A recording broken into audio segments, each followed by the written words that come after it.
नमस्कार दोस्तों, स्वागत है आपका हमारे YouTube चैनल टेक गुरु BHS में। दोस्तों, आज हम बात करने वाले हैं MS वर्ड के अंदर कमेंट और हेडर एंड फुटर के बारे में। तो आइए दोस्तों शुरू करते हैं और जानते हैं इन ऑप्शंस के बारे में। दोस्तों, यहाँ पर सबसे पहले मैं एक टेक्स्ट लिख रहा हूँ। कोई भी टेक्स्ट, हमने एक यहाँ पर पैराग्राफ लिख लिया है। इस पैराग्राफ में हम किसी भी कमेंट को, किसी भी टेक्स्ट के ऊपर या किसी भी वर्ड के ऊपर अगर कोई हमें कमेंट डालना है तो हम यहाँ से कमेंट ऑप्शन के थ्रू उस पर कमेंट डाल सकते हैं और रिगार्डिंग उस वर्ड हम यहाँ पर कुछ भी लिख सकते हैं। जो भी हमें उसके बारे में लिखना है हम उसे लिख सकते हैं। इसका उपयोग खासकर इसलिए किया जाता है कि अगर हमें किसी चीज़ के बारे में, किसी शब्द के बारे में डिटेल कुछ लिखना है तो फाइल में ना लिखते हुए हम यहाँ पर लिख सकते हैं। चलिए बात करते हैं अगले ऑप्शन की, हेडर एंड फुटर। दोस्तों, आप अपनी फाइल में पेज के टॉप में यानी हेडर एरिया में और फुटर यानी कि नीचे एरिया में कोई भी टेक्स्ट, डेट, टाइम आदि कुछ भी लिख सकते हैं। देखिए, मैंने जैसे इस पर क्लिक किया तो यहाँ पर हेडर जो है वो एक्टिवेट हो गया। अब इस हेडर पर मैं कोई भी नाम, जो भी हमें लिखना है वो हम यहाँ पर लिख सकते हैं। जैसे मैं यहाँ पर एक नाम दे रहा हूँ,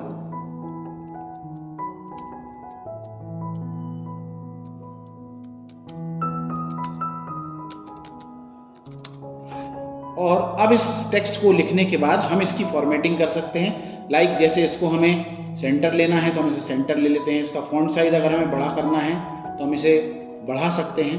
और भी कई सारी चीज़ें हम इसमें कर सकते हैं, जैसे इसका कलर चेंज या कुछ भी। और इसके बाद जैसे ही हम इसको बाहर की तरफ क्लिक करेंगे तो ये टेक्स्ट जो है वो हमारे हेडर पर आ जाएगा और ये हर पेज पर परमानेंट रहेगा। इसी प्रकार हम फुटर पर भी काम कर सकते हैं और फुटर में भी हम कोई भी टेक्स्ट या डिटेल डाल सकते हैं, जैसे कि पेज नंबर और अदर चीज़ें, पिक्चर, कुछ भी हमें डालना है तो हम डाल सकते हैं। डेट एंड टाइम डालना है तो भी हम उस पर डाल सकते हैं मित्रों। इसी तरह से हेडर एंड फुटर के साथ यहाँ पर एक और ऑप्शन मिलता है हमें पेज नंबर का। तो इसके थ्रू हम पेज के बॉटम में जहाँ पर भी हमें कोई टेक्स्ट या कोई नंबर वगैरह कुछ भी डालना हो तो यहाँ पर हम पेज नंबर वगैरह भी डाल सकते हैं। अगर हमें यहाँ कोई पेज नंबर डालना है तो हम पेज नंबर पर क्लिक करेंगे और जहाँ पर भी हमें पेज डालना है वहाँ से लोकेशन चूज करेंगे।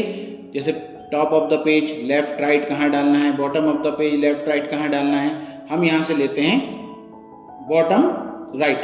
तो अब जब हम बॉटम राइट लेंगे तो देखिए यहाँ पर एक नंबर, पेज नंबर आ गया। अब जैसे जैसे हम नेक्स्ट पेज पर जाते जाएंगे तो हमारा यहाँ से जो टेक्स्ट है जो हमने हेडर में और फुटर में डाला है वो हर पेज पर ऑटोमेटिक आता जाएगा और पेज नंबर बढ़ते जाएंगे।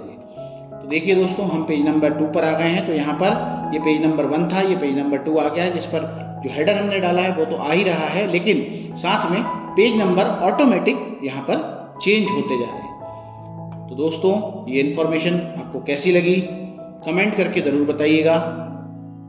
अगर आपको हमारे वीडियो पसंद आ रहे हैं तो उसे लाइक कीजिए, शेयर कीजिए और हमारे चैनल को सब्सक्राइब कीजिए। और हाँ, चैनल से जुड़े रहिए क्योंकि यहाँ आपको इन्फॉर्मेटिव चीज़ें ही मिलेंगी, इसके अलावा कुछ नहीं। तो मिलते हैं अगले वीडियो में, तब तक के लिए नमस्कार।